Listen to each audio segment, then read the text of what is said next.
아이가 지금 이제 7살이고 내년에 초등학교 1학년 들어갑니다. 1학년부터 곧 3까지 12년을 공부해야 되는데 이제 학교 들어가기 전에 7살입니다. 이제 뭐 집중 듣기를 몇 달 했다고 해서 싫어한다고 해서 당연한 거지요. 왜냐하면 안녕하세요. 집바자입니다. 오늘은 제 구독자님 중에 펭귄 가족님이라는 분이 계세요. 그분 아이가 이제 7살이 되었는데 엄마표 영어를 한 지 얼마 되진 않았습니다. 그런데 처음이니까 지금 상당히 힘들죠. 집중 듣기를 시키면서 손짓기를 했는데 아이가 뭐 열심히 안 하는 모양입니다. 그래서 제가 이게 댓글을 주셨는데 내일부터 손 짚으면서 안 해야 되겠어요. 그러는데 시작도 하기 전에 포기하실까봐 제가 지금 부랴부랴 영상을 찍게 되었습니다.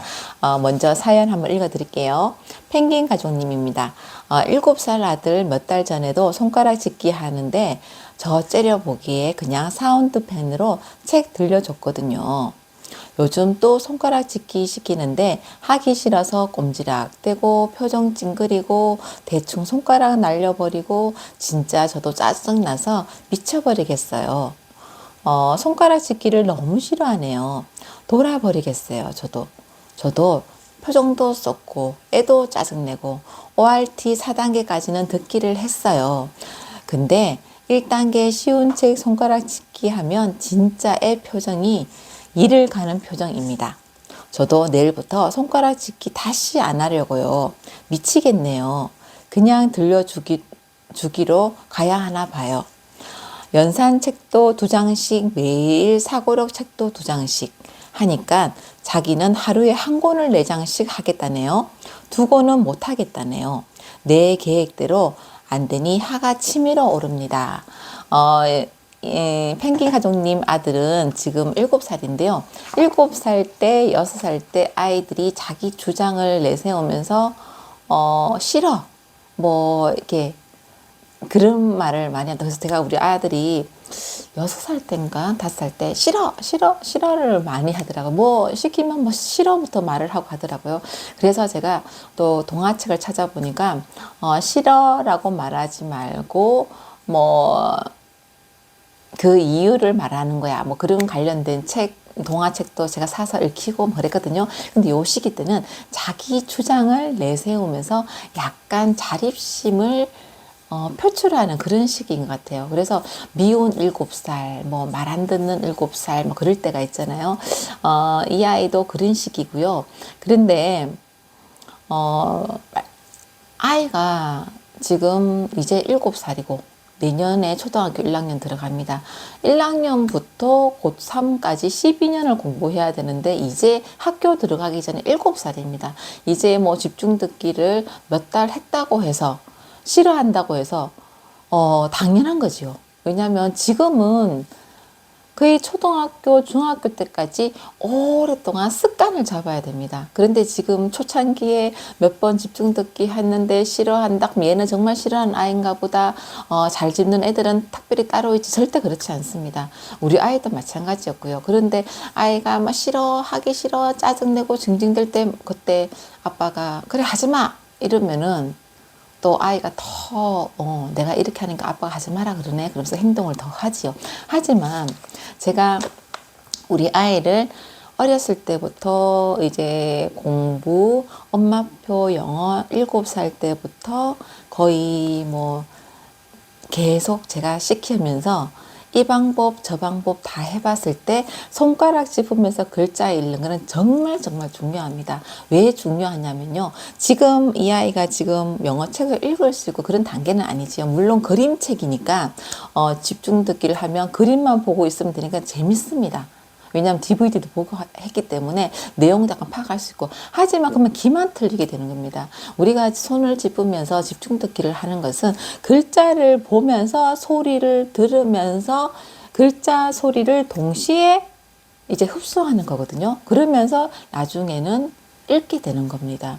그리고 읽게 되면서 글자를 자주 보면서 자연스럽게 파닉스를 익히게 되고 그리고 쓰기가 수월해지는 겁니다. 그래서 집중 듣기는 정말 중요하거든요. 나중에 집중 듣기는 했는데 쓰지도 못하고 잘 읽지도 못하는 애가 있습니다. 그런 아이들은 책은 보지만 아마 듣기만 해서 그렇습니다.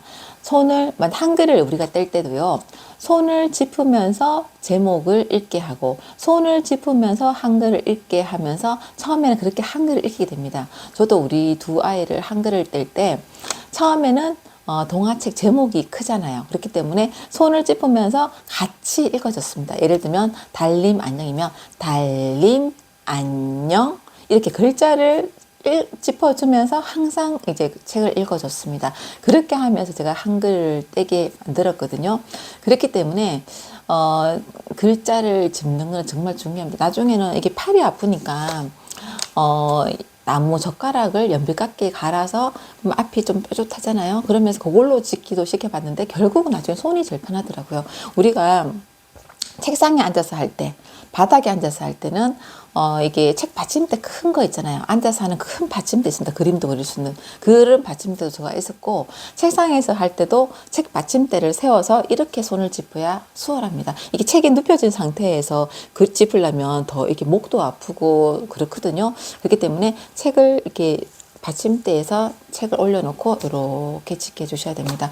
그리고 아직 아이가 어리잖아요. 그럴 때는 항상 엄마가 저는 우리 아이를 시킬 때 어떻게 했었냐면 바닥에서 했었는데요. 책 받침대를 대놓고, 그리고 받침대도 큰 거 있어요. 이게 아이들 이렇게 높낮이 조절하면서 받침대 이젤처럼 약간 생겼는데 받침대를 해놓고, 그리고 우리 아이를 제 무릎 앞쪽, 무릎 위에는 다리가 아픕니다. 그리고 앞쪽에 앉혀놓고 뒤에서 하는 모습을 같이, 아이가 손을 짚으면 같이 꼭 있어야 됩니다. 집중 듣기, 뭐 읽기, 나중에는 뭐 연따, 뭐 이런 게 많지만요. 엄마가 꼭 옆에 있어야 효과가 더 있는 거는 집중 듣기입니다. 꼭 엄마가 같이 있으면서 참 지루하지요. 왜냐하면 한 줄짜리 책도 뭐 1시간 이상 해야 되고, 뭐 나중에 집중 듣기 할 때도 그런데, 나중에는 그림책이 없는 글밥만 있는 집중 듣기 단계가 들어갔을 때도, 그때는 저는 솔직히 아이 2명을 키우다 보니까 계속 옆에 있을 수는 없잖아요. 뭐 다른 일 하다가 중간에 가서 어디 하면 아이가 정확한 글자를 짚어냅니다. 왜냐하면 그때쯤 되면은 아이가 글자 읽기, 듣기가 어느 정도 된 상황이기 때문에 눈으로 이래 쭉 보다가도 엄마가 어디 하면 정확한 그 글자를 짚어냅니다. 그리고 우리가 집중 듣기를 나중에 한 40분씩, 1시간씩 하다 보면은 잠이 와요. 그래서 아이들이 조는 경우도 많습니다. 그렇기 때문에 손을 짚으면서 이렇게 나가야 됩니다. 그리고 나중에는 글밥만 있는 집중 듣기를 하다가 이게 빨리 나가면 놓치는 경우도 있습니다. 놓치다가도 어느 순간 금방 또 찾아냅니다. 처음부터 글자를 손을 짚으면서 읽기를 동시에 들어가는 것이 나중에 엄마표 영어를 빨리 더 잘할 수 있는 방법이라 제가 몇 번 말씀드렸잖아요. 그렇기 때문에 이게 손 짚는 거 이거 포기하시면 절대 안 됩니다. 저는 우리 아이가 나중에 해리포터를 읽고 뭐 두꺼운 예를 들면은 그런 소설책을 읽을 때도 이렇게 집중 듣기 할 때 항상 손을 짚게 하거나, 나중에는 아이가 그냥 눈으로 할 때가 있습니다. 그래도 중간중간에 어디 하면서 어디인지를 항상 잘 따라가고 있는지 체크를 했었습니다. 그만큼 이렇게 손으로 짚으면서 따라가다 보면요, 잠 오는 것도 나중엔 덜 잠 오게 됩니다. 그냥 눈으로 쓱 따라하고, 보통 집중 듣기 소설책도 집중 듣기 하다 보면요, 음도 똑같거든요. 지금 그림책 집중 듣기 할 때는 뭐 높이가, 높낮이가 이렇게 있기 때문에 재미가 있는데, 나중 소설책 듣기, 집중 듣기 이런 거 할 때는 그냥 소리가, 음이 똑같아요. 높낮이가. 그러면 지루할 때가 많고 잠이 올 때도 있거든요. 하지만 그 단계까지 나갔을 때는 아이가 들리는 것도 다 잘 들리고, 그리고 글자도 다 읽을 수 있고 쓰기도 되는 상태이기 때문에 이 소설책을 읽으면서 그 내용에 푹 빠져서 재밌게 보게 됩니다. 그러기 전에는 쉬운 단계, 낮은 단계, 집중 듣기 할 때 손을 짚으면서 하는 거 정말 중요합니다. 물론 제가 첫째 아이 같은 경우는 한 5학년, 둘째도 마찬가지죠. 5학년, 6학년 정도까지만 열심히 하고 한 5, 6학년 때부터는 거의 더 저학년 때만큼 열심히 하지 못했습니다. 그래도 집중 듣기를 시킬 때는 손을 짚으면서 꼭 시켰습니다. 그만큼 중요하기 때문에 지금 포기하시면 절대 안 됩니다. 그 펭귄 가족님께서 저도 힘들어서 내일부터 절대 손가락 짚기 안 하려고요. 미치겠어요. 그런데 당연하죠. 뭐 영어 잘하고 유창하게 만들고 돈 안 들이면서 우리 아이가 외국에 살다 왔니 소리 듣게 만들려면 이 정도 당연히 하셔야 됩니다.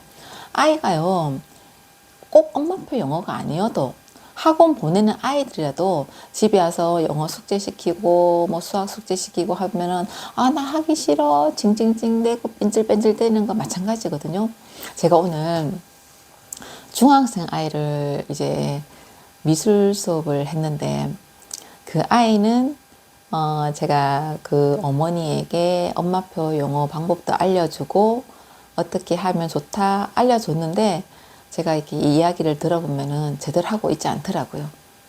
왜냐하면 방학 때도 아침 일찍 일어나서 다른 아이들보다 더 시간을 확보하고 해야 되는데 아침 11시에 일어나고 또 보면 얘가 또 반질반질하게 학원 숙제도 좀 잘 안 하고 좀 그렇더라고요.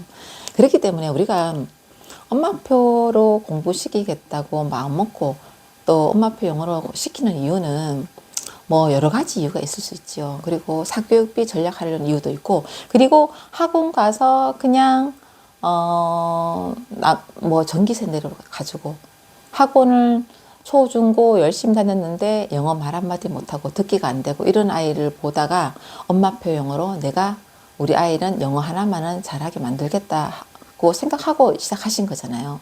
그러려면요, 정말 내 기준에서 빡시다고 생각할 정도로 해야 그게 효과가 있습니다. 제가 지금까지 우리 아이를 하고 제 주변에 봐도 저만큼 하는 사람이 없었어요. 안 하더라고요. 펭귄 가족님은 지금 아침에도 일찍 일어나서 밥을 딱 먹이고 시작하고 계시겠지요? 지금 7살이고 지금은 DVD를 방학 동안에는 뭐 3시간, 4시간 뭐 이렇게 보여줘도 됩니다.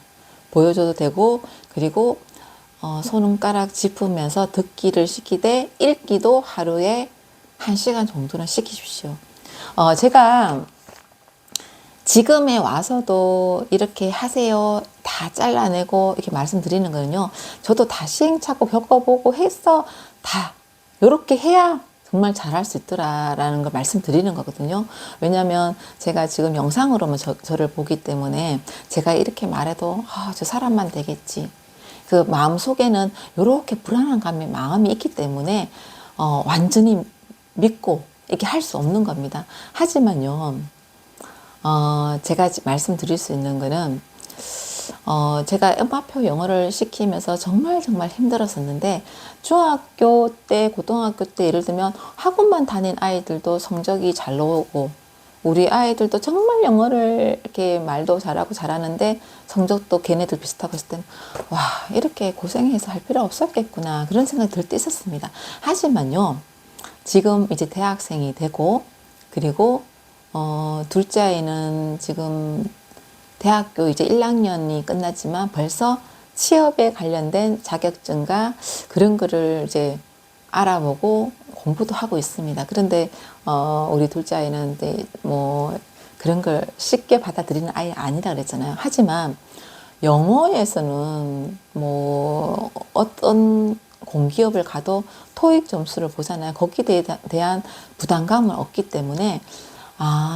다른 아이들이 다 똑같은 자격증을 따도 우리 아이는 여기에다가 뭐 토익 점수가 따로 공부 안 해도 되니까 큰 거 하나를 그래도 앞서가는 거구나, 그런 게 지금 우리 아이가 대학생이 되고 이제 또 사회에 나가는 준비를 하면서도 확실히 엄마표 영어를 잘했다는 생각을 합니다. 나중에 우리 아이에게 엄마가 대신 공부해 줄 수 없잖아요.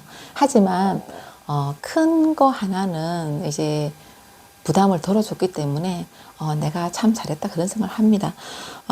지금 7살이고요. 우리 첫째 아들은 7살 1월 1일부터 DVD 본격적으로 막 보여주고 시작을 했고요. 둘째 아이는 형이 7살 때 하다 보니까 5살 때 시작했는 거잖아요. 지금 펭귄 가족님은 이제 시작이에요. 아이가 징징대고 이게 맞나 아닌 것 같은데 남편은 집에 와서 TV도 잘 못 보니까 애 하기 싫으면 시키지 마. 이런 한마디 하면 엄마가 막 무너지고 하지요. 이런 가정을 겪으시면서도 엄마가 계속 밀고 나가셔야 됩니다. 나중에는 정말 고마워할 겁니다. 지금 뭐 내일부터 당장 손가락 씻기 포기하면 절대 안 됩니다. 안 되고요. 끝까지 해 나가시기 바랍니다.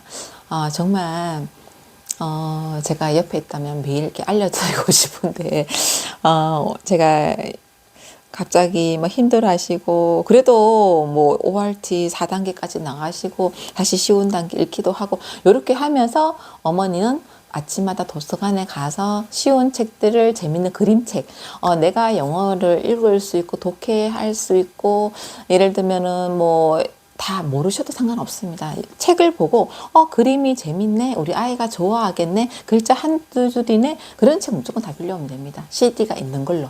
그래서 그것도 같이 끼워서 하십시오. 왜냐하면 ORT를 4단계 했는데 듣는 거 계속 똑같이 반복하면 재미없잖아요.